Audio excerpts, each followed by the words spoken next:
Welcome to English Baba channel class 10 social science history का जो chapter number 1 है the rise of nationalism in Europe. आज हम करेंगे उसके क्वेश्चन आंसर। तो जल्दी से वीडियो को लाइक कर दो। आई होप आपने वीडियो को लाइक कर दिया है और अभी तक मेरे भाई चैनल को सब्सक्राइब नहीं किया तो सब्सक्राइब ठोक दो सो दैट आपको हमारे सारे नोटिफिकेशंस मिलते रहे।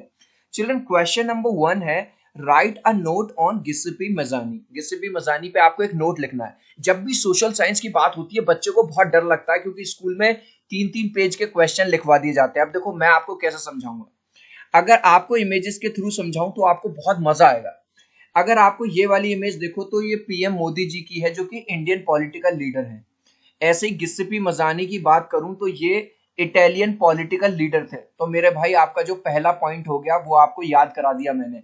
गिस्सिपी मजानी वॉज एन इटालियन पॉलिटिशियन। मजा आ गया, लाइक दे देना। दूसरा पॉइंट देखो, आपको पता होगा जब भारत को आजाद कराना था तो वल्लभ भाई पटेल जो है भारत की यूनिफिकेशन यानी कि अखंडता के लिए काम किया। ऐसे ही गिस्सिपी मजानी ने इटली के यूनिफिकेशन के लिए काम किया। ये ले मेरे भाई दूसरा पॉइंट आ गया। He worked for the unification of Italy. मजा आ गया। थर्ड पॉइंट देखो, आपको पता है जब भारत को आजाद कराना था तो सुभाष चंद्र बोस ने आजाद हिंद फौज बनाई सीक्रेटली। और ऐसे ही गिस्सिपी मजानी ने भी चुपचाप काम किया क्योंकि वो अपने देश से बहुत ज्यादा प्यार करता था। He was a true patriot but the conditions were not in favourable at that time so he had to work secretly। ठीक है, तो गिसिपी मजानी एक सच्चा देशभक्त था। कंडीशंस ठीक नहीं थी तो उसको सीक्रेटली काम करना पड़ा। ही became a member of the secret society का मेंबर बन गया। Later on he founded 2 more underground societies और बाद में जाके उसने 2 और सोसाइटीज बना दी। अंडरग्राउंड सोसाइटीज मतलब जो छुप छुप के काम करते थे। बस चिल्ड्रन ये पांचों पॉइंट लिखाना मेरे भाई और तुम्हारे 5 नंबर पक्के हो गए। क्वेश्चन नंबर 2 देखो, right a note on count Camillo D Cavour. आपको काउंट कैमिलियो डी कैवर पे एक नोट लिखना। अब देखो मैं आपको कैसे रटाऊंगा अभी के अभी। ये थे हमारे भाई साहब काउंट कैमिलियो डी कैवर। बहुत ज्यादा चालाक थे भाई साहब, बहुत बड़े अपॉर्चुनिस्ट। अपॉर्चुनिस्ट क्या होता है? मौका परस्त, जो भाई साहब जरूरत पड़ने पे गधे को भी अपना बाप बना ले। ठीक है, गो विद द फ्लो, जो भी पावर में होता था ये उसके साथ जाते थे। बस ये 3 पॉइंट आपने याद कर लिए। अब इसी बात को अपने वर्ड्स में लिख देंगे। देखो ये जो फर्स्ट 2 पॉइंट्स हैं, अगर मजा आ जाए तो लाइक दे देना। ये मैंने डिट्टो वही उठाए हैं जो गिस्सिपी मेजानी के लिए उठाए थे। केवर वॉज एन इटालियन पॉलिटिशियन। अब देखो यहाँ पे गिस्सिपी मजानी वॉज एन इटालियन पॉलिटिशियन, बस नाम चेंज किया है। अगर आपने पहला क्वेश्चन याद कर लिया तो 2 पॉइंट तो आपको यही याद हो गए। He worked for the unification of Italy, यानी केवर ने भी यूनिफिकेशन ऑफ इटली के लिए काम किया और गिस्सिपी में, तो 2 पॉइंट तो आपको वैसे ही याद हो गए। अब बात करते हैं तीसरे पॉइंट की। He was a real politician. He allied, यानी अलाइड का मतलब होता है फ्रेंडशिप करना, विद फ्रांस व्हेन नेसेसरी। अभी हमने क्या देखा था कि भाई साहब मौका परस्त था, जरूरत पड़ने पर गधे को भी बाप बना लेता था। तो जब केवर को लगा कि यार फ्रांस से दोस्ती कर लेनी चाहिए, अपने आप को मजबूती मिलेगी, तो उसने फ्रांस से दोस्ती कर ली। And allied with France main enemy Prussia when necessary. जब उसको लगा कि यार प्रूशिया से दोस्ती कर लो, भले से वो फ्रांस की दुश्मनी क्यों ना हो, लेकिन तब उसने प्रूशिया से अपनी क्या कर ली? दोस्ती कर ली। तो मतलब जहां मौका मिलता था भाई साहब वहां का वो पर्सन हो जाता था। He was distrustful. अब एक आदमी कभी इसका दोस्त बन जाता है, कभी इसका दोस्त बन जाता है, कभी इसका दोस्त बन जाता है, तो क्या उस पर कोई ट्रस्ट करेगा? नहीं, उस पर वो ट्रस्ट वर्दी नहीं था। He became a prime minister of Piedmont in 1852 और अपनी इस कूटनीति की वजह से, अपनी चालाकी की वजह से फाइनली वो प्राइम मिनिस्टर भी बन गया पेडमोंट का 1852 में। ये लो मेरे भाई तुम्हारे 5 पॉइंट क्लियर कर दिए 5 नंबर पक्के। आगे बढ़ते हैं। Right a note on the Greek war of independence. अब ग्रीक वॉर ऑफ इंडिपेंडेंस में बच्चा कहता है याद नहीं होता, हम आपको याद करवाएंगे। इसके लिए हम ले चलते हैं आपको पहले इंडियन इंडिपेंडेंस की तरफ। आप ये बताओ जो भारत को आजादी चाहिए थी किससे? Against British. ऐसे ही जो ग्रीक वॉर ऑफ इंडिपेंडेंस था वो भी आजादी चाहते थे किससे? ओटोमन एम्पायर से। वो ये चाहते थे कि ओटोमन एम्पायर खत्म हो जाए। ऐसे इंडिया वाले क्या चाहते थे? जो इंडियन रिवॉल्यूशनरी थे, भारत के जो क्रांतिकारी थे, उन्होंने लड़ाई लड़ी और अंग्रेजों को भगाया। ऐसी जो ग्रीक रिवॉल्यूशनरी थे, मतलब ग्रीक के जो क्रांतिकारी थे, वो भी ये चाहते थे कि ओटोमन एम्पायर यहां से भागे और प्रॉपर एक नेशन बने। ठीक है, इसके बाद अगर मैं बात करूं एम की मेरे दोस्त, भाई भारत वाले क्या चाहते थे? भारत वाले ये चाहते थे कि ये जो अंग्रेज हैं यहां से जाएं और हमारा स्वराज, यानी कि हम अपने देश पे खुद राज करेंगे, हम अपने रूल बनाएंगे, रेगुलेशंस बनाएंगे, अपना लॉ बनाएंगे। ऐसे ही ग्रीक वाले क्या चाहते थे? भाई साहब ये ओटोमन एम्पायर जो है यहां से भागे और हम अपने देश को, ग्रीक एम्पायर को खुद से चलाएं और खुद से। आ गया मजा? अब इसी बात को जो मैंने आपको समझाई है उसी बात को अपने वर्ड्स में लिख देंगे। Greek war is also called Greek revolution. पहले पॉइंट हमें ये मिल गया, ग्रीक वॉर को ही ग्रीक रिवॉल्यूशन कहा जाता है। अब क्वेश्चन आ जाए ग्रीक रिवॉल्यूशन क्या था, तो भी यही लिखना है, ग्रीक वॉर कहा जाए तो भी है। अब देखो इंडियन वॉर किसने लड़ा था? इंडियन इंडिपेंडेंस वाला। यहाँ पे मैंने अभी आपको दिखा था इंडियन रिवॉल्यूशनरी, महात्मा गांधी, जवाहरलाल नेहरू, है ना, सुभाष चंद्र बोस। और ये वाला भाई ग्रीक वाला है, तो कौन लड़ेगा? It was fought by Greek revolution. 2 point clear हो गए मेरे बच्चे को। अब देखो इंडियन ने सिस्टम ने किसके खिलाफ लड़े थे? हम लड़े थे ब्रिटिश के अगेंस्ट। ये किसके अगेंस्ट लड़े थे? ओटोमन एम्पायर के। लिख दो, it was fought against Ottoman empire, और ये लड़ा गया था ओटोमन एम्पायर के अगेंस्ट। ठीक है, हमारा एम क्या था? हमारा एम था अंग्रेजों को भगाना, यहां से हमारी धरती से अंग्रेज जाए और हमारा राज चले। इनका एम क्या था? The aim of this war was to uproot Ottoman empire. Uproot का मतलब है जड़ से उखाड़ना भाई साहब, कि ओटोमन एम्पायर को जड़ से उखाड़ो एंड रीस्टेब्लिश ग्रीक एम्पायर, और ग्रीक एम्पायर को दोबारा से स्टेब्लिश करना। इस वॉर में इनकी हेल्प करी थी Russia, France and great Britain help Greek in this war. बस ये 5 पॉइंट मेरा भाई लिखाना और 5 नंबर तुम्हारे पक्के। Next question, right a note on Frankfurt parliament. Frankfurt parliament पे एक छोटा सा नोट लिखना है आपको। इसको भी मैं आपको समझाऊंगा इमेजेस के थ्रू। चिल्ड्रन, जब भारत से अंग्रेज चले गए तो अब जो भारत को संभालने का काम था वो इंडियन गवर्नमेंट पे आ गया, मतलब भारत के ही लोग। तो ऐसे ही जब लिबरल रिवॉल्यूशन हुआ जिसमें जर्मन को वहां से भगा दिया गया, उसके बाद वहां के लोगों ने सोचा कि भैया अब हम खुद से अपनी पार्लियामेंट बनाएंगे, खुद से अपने रूल बनाएंगे, खुद से अपना संविधान बनाएंगे। ठीक है, तो अब इन्होंने अपना खुद से काम करना शुरू कर दिया। इसी बात को बस अब हमको छोटे से वर्ड्स में लिखना है। Frankfurt parliament was called eight Frankfurt on 18 मई 1848। तो जो फ्रैंकफर्ट पार्लियामेंट थी उसको फ्रैंकफर्ट में बुलाया गया। फ्रैंकफर्ट क्या है? एक जगह का नाम है। डेट याद रखनी पड़ेगी, 18 मई 1848 को।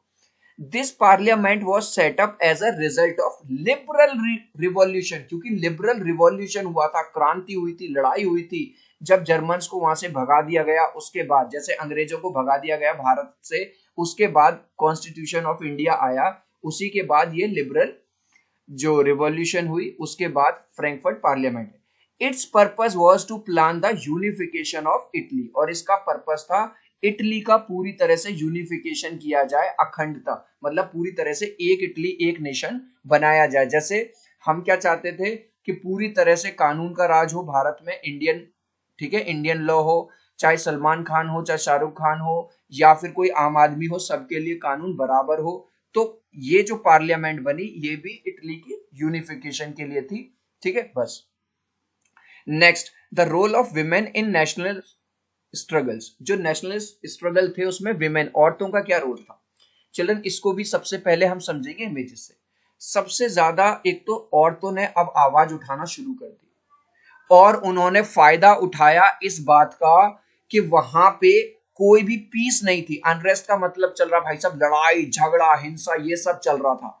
तो अब उन्होंने क्या किया? अपना खुद का पॉलिटिकल एसोसिएशन बनाना शुरू कर दिया। उन्होंने कहा हम पॉलिटिकल पार्टीज बनाएंगे, और उन्होंने अपने आप को और ज्यादा वजूद देने के लिए अपने खुद के न्यूज़पेपर, अपने खुद के जर्नल निकाल दिए। तो जाहिर सी बात है जो आदमी ग्राउंड में आके काम करेगा, अपना पॉलिटिकल एसोसिएशन बनाएगा, अपने न्यूज मीडिया बनाए, उस टाइम व्हाट्सएप फेसबुक तो होते नहीं थे।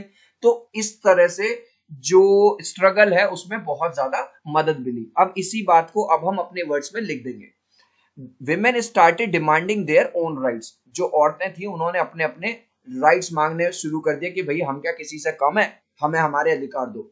दे took the advantage of growing unrest. Unrest का मतलब मैंने ब्रैकेट में लिख दिया है नो पीस, क्योंकि हर जगह लड़ाई झगड़े चल रहे थे। उन्होंने कहा यार तुम आदमियों पे कुछ ना हो रहा, अब हमें ही कूदना पड़ेगा मैदान में, and demanded for a nation state, और उन्होंने कहा कि ऐसे टुकड़ों में बट के नहीं रहना, पूरा एक नेशन स्टेट बना दो। They form their own political association, उन्होंने भाई साहब अपनी खुद की पॉलिटिकल एसोसिएशन बना ली। और इन्होंने क्या किया, दे फाउंडेड देयर ओन न्यूज़पेपर, इन्होंने अपने खुद के न्यूज़पेपर निकाल दिए। तो बस ये 4 पॉइंट लिख देना और पूरे नंबर मिल जाएंगे आपको। चिल्ड्रन, अगर आप मुझसे बात करना चाहते हो तो मुझे इंस्टाग्राम पे फॉलो कर लो, englishbaba.eb, और मैंने जो लिंक है वो डिस्क्रिप्शन में भी डाल दिया है। अगर आप चाहते हो हमारे टेलीग्राम ग्रुप से जुड़ना, जिसमें 3800 से ज्यादा बॉयज एंड गर्ल्स हैं ऑल ओवर इंडिया से, तो टेलीग्राम ग्रुप का भी लिंक मैंने डिस्क्रिप्शन में डाल दिया है, मुझे ज्वाइन कर लो। Next question, what steps did the French revolutionaries take to create a sense of collective identity among the French people. अब भाई साहब जो फ्रेंच के क्रांतिकारी थे फ्रांस के, उन्होंने लोगों में जो देशवादी बातों को भरने के लिए क्या क्या चीज यूज किया, क्या स्टेप उठाए, इसका आंसर समझने से पहले हम पहले भारत की बात करेंगे। चिल्ड्रन, आप देखते हो हर जगह भारत में, आप कहीं पे भी जगह जगह जाते हो, इंडियन फ्लैग लगा रहता है। जैसे ही आप इंडियन फ्लैग को देखते हो एक देशभक्ति सी मन में आती है या नहीं? तो भाई साहब फ्रांस वालों ने भी यही किया, जगह जगह अपने नया फ्लैग इंट्रोड्यूस कर दिया, और ताकि लोगों में मतलब देशभक्ति की भावना जगे। चिल्ड्रन, आज भी हम कोई देशभक्ति वाली पिक्चर देखते हैं जिसमें कोई नारा सुनते हैं, कोई हाईमान इंकलाब जिंदाबाद इंकलाब, तो हमारे अंदर देशभक्ति की एक भावना जग जाती है। तो ऐसे उन्होंने भाई साहब नए नए हाईमान बना दिए, है ना। और जैसे अभी भारत की नई राष्ट्रपति बनी है द्रौपदी जी कोविंद जी के बाद, तो जब भी उनको शपथ दिलाई गई तो वहां पे भी फ्रांस वालों ने शपथ दिलाना शुरू कर दी कि तुमको अपने देश की कसम है, तुमको इस मिट्टी की कसम है। तो ये सारे स्टेप उन्होंने उठाए अपने देश के लोगों में देशवादी बातों को, देशभक्ति की जगाने के। इसी बात को बस हम सिंपल वर्ड्स में लिख देंगे। अब देखो सर ने, यानी कि मैंने क्या किया है, पूरे मार्क्स मिलेंगे, क्वेश्चन भरना कैसे है। द फ्रेंच रिवॉल्यूशनरीज पूरा का पूरा मैंने यहीं से उठा दिया, फ्रेंच रिवॉल्यूशन, बस एक 3 वर्ड लिखे हैं। टुक नंबर ऑफ स्टेप्स, उन्होंने कई सारे स्टेप्स उठाए, काय के लिए, to create a sense of collective identity. पूरा क्वेश्चन से, to create sense of collective identity. यार अब तो लाइक कर देना मेरे भाई, अब तो चैनल को सब्सक्राइब कर देना, 6 दिन लगे हैं तुम्हारे लिए ये बनाने में। पूरा का पूरा मैंने यहीं से उतार दिया, देख लिया। ऐसे क्वेश्चन तुम्हें पूरे यूट्यूब पे नहीं मिलेंगे। अब इसके बाद क्या क्या स्टेप उठाए, number 1, a new flag was introduce, भाई साहब नया फ्लैग इंट्रोड्यूस कर दिया कि तुमको हमारे झंडे की कसम है। न्यू हाइमन्स वर कंपोज, नए नए, जैसे हमारे यहाँ इंडिया में इंकलाब जिंदाबाद वगैरह, ऐसे उन्होंने भी अपने नए नए हाइमन बना दिए, नारे बना दिए। Oaths were taken in the name of nation, जैसे हमको कहते हैं ना कि तुमको भारत माता की कसम है, तुमको इस मिट्टी की कसम है, और ऐसे ही मतलब कस्में खिलवाई जाने लगी। French was made the common language, और फ्रेंच को कॉमन लैंग्वेज वहां की बना दिया गया। तो ये सारे स्टेप्स उन्होंने उठाए वहां के लोगों में जो देशभक्ति बातें हैं वो डालने के लिए। देखो, who were Marianne and Germania, What was the importance of the way in which they were portrayed? Marianne और जर्मेनिया कौन थे और उनकी क्या इंपॉर्टेंस थी, किस तरह से उनको पोर्ट्रे किया गया? इसका भी आंसर देने के लिए पहले हम इमेजेस का यूज करेंगे। चिल्ड्रन, आपने अपने स्कूल वगैरह में प्रोग्राम में देखा होगा, एक भारत माता बनती है, एक लड़की, और हम नारे लगाते हैं भारत माता की जय। अगर मैं आपसे पूछूं क्या भारत माता सचमुच में कोई लेडी है क्या? कहीं दिल्ली में, कहीं बैंगलोर में रहती हो? नहीं। भारत माता की जय हमारे अंदर एक देशभक्ति की भावना जगाने के लिए इस नारे को, उस देवी को यूज किया जाता है। ऐसे ही फ्रांस और जर्मन वालों ने क्या किया, उन्होंने भी एक लेडी फिगर को यूज किया जिसको हम मैरियन या जर्मेनिया कहते हैं। आप देखो भारत में अलग अलग जगहों पर भारत का तिरंगा, है ना, हमारा जो झंडा है लगाया जाता है ताकि हम जब भी उसको देखें तो हमारे अंदर देशभक्ति की फीलिंग आए। ऐसे ही फ्रांस ने क्या किया, जगह जगह मैरियन की स्टैचू लगा दी। जर्मन ने क्या किया भाई साहब, जगह जगह जर्मेनिया की स्टैचू लगा दी ताकि लोगों में देशभक्ति की भावना जगे। बस इसी बात को अब हमें अपने वर्ड्स में लिख देना है।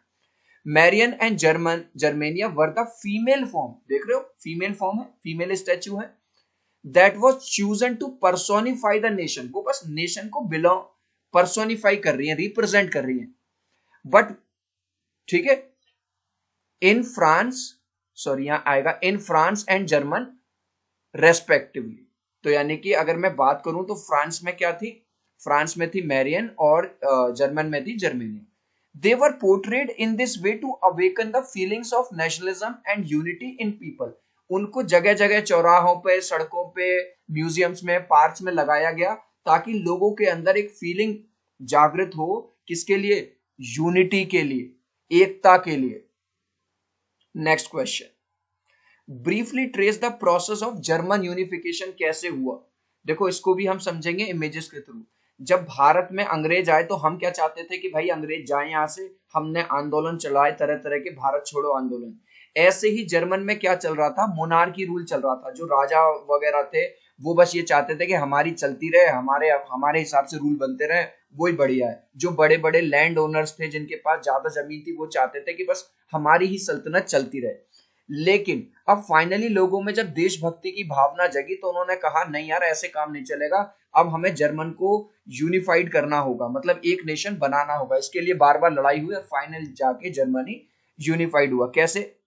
German was being ruled by monarchs और किंग। देख लो मैंने आपको दिखाया यहाँ पे, जर्मन पे जो रूल कर रहे थे तरह तरह के राजा महाराजा, मोनार्क, ये सब रूल कर रहे थे। But middle class German started raising their voice. जो मिडिल क्लास लोग थे उन्होंने अपनी आवाज उठाना शुरू कर दी for spreading the idea of nationalism. वो कहने लगे भैया अब ऐसा नहीं चलेगा, पूरा एक ही देश बनेगा। But monarchs by the use of their power suppress this. अब भाई साहब ये जो राजा महाराजा थे, क्या ये चाहेंगे कि इनकी पावर खत्म हो? क्या ये चाहेंगे कि इनकी सल्तनत खत्म हो? क्या अंग्रेज कभी ये चाहते थे? नहीं। तो इन्होंने क्या किया, अपनी पावर को यूज करके इन लोगों को चुप करा दिया, मतलब सप्रेस कर दिया इनके मिशन को। 3 wars took place for 7 years। तीन लड़ाइयां भी लड़ी गई 7 सालों तक। लास्ट में प्रूशिया जीत गया, but Prussia one in the end, last में जीत गया and completed the process of unification of Germany. और फाइनली प्रूशिया ने जो जर्मनी है उसको क्या कर दिया? यूनिफाइड कर दिया। एक और क्वेश्चन है, what changes did Napoleon introduce to make the administrative system more efficient in the territories ruled by him. जब नेपोलियन भाई साहब सत्ता में आए, पावर में आए, तो उन्होंने क्या चेंज किए? देखो ये है नेपोलियन। एक तो इन्होंने कुछ खराब काम भी किए लेकिन कुछ अच्छे काम क्या थे? एक तो इन्होंने कहा भैया अगर तुम रिच हो या तुम पुअर हो, तुम अमीर हो या गरीब हो, सब लॉ के सामने बराबर है भाई साहब, चाहे तुम सलमान खान ही क्यों ना सही, अगर तुम हिरन मारोगे तो बेटा जेल तो जाओगे जाओगे। इसके अलावा इन्होंने क्या काम किया? जो फ्यूडल सिस्टम था, फ्यूडल सिस्टम में क्या था कि जो अमीर लोग थे गरीब लोगों पे अपना राज चलाते थे, उनपे हुकूमत करते थे, उनसे अपनी जमीन पे काम करवाते थे, वो भी इसने बंद कर दिया। तो इसी बात को अब हम लिख देंगे अपने वर्ड्स में। सिविल कोड ऑफ 1804 या इसको ही बोलते हैं नेपोलियन कोड वाज इश्यूड। ठीक है, 1804 में ये आया। अकॉर्डिंग टू दिस रिच और poor everyone was equal before law. इन्होंने कहा भाई सब अमीर हो या गरीब हो सब बराबर है। फ्यूडल सिस्टम मैंने आपको बता दिया, the feudal system was abolished. जो गरीब लोगों पे अत्याचार होता था वो सब इसने बंद करवा दिया। इसके अलावा इसने एक और काम बहुत अच्छा किया, guild restriction were removed in towns. Guild restriction क्या है? जैसे एक मर्चेंट है, व्यापारी है, उसको इस जगह से दूसरी जगह जाना है तो इसको यहां से परमिशन लेनी पड़ती थी कि मैं आपके यहाँ व्यापार कर लूं, ट्रेड कर लूं। तो इसने कहा भाई आपको परमिशन लेने की जरूरत नहीं है, जहां जाओ वहां पे अपना बिजनेस फैलाओ। तो जो गिल्ड रेस्ट्रिक्शन थे वो भी इसने हटा दिए। चिल्ड्रन अब इस लास्ट क्वेश्चन का आंसर देखूंगा कितने बच्चे राइट आंसर मुझे देंगे कमेंट में। Feudal system was abolished by. जो फ्यूडल सिस्टम चल रहा था जिसमें गरीबों पे अत्याचार होता था वो किसने हटवाया था? गिस्सिपी मजानी ने, नेपोलियन ने, कैमिलो डे कैवर ने, या इनमें से किसी ने भी नहीं? आपको अपना आंसर देना है ए, बी, सी या डी। सो आई होप मेरा ये छोटा सा वीडियो आपको बहुत अच्छा लगा होगा। बहुत मेहनत लगी है ऐसा वीडियो बनाने में। अगर आप मेरी मेहनत से खुश हैं तो यार प्लीज एक सब्सक्राइब कर देना, चैनल को लाइक कर देना दोस्त, अपने दोस्तों की जरूर हेल्प करना इस वीडियो को शेयर करके, और मुझे बताना आपको कौन कौन से चैप्टर के नोट्स चाहिए। मिलता हूं आपसे अगले वीडियो में। Bye bye.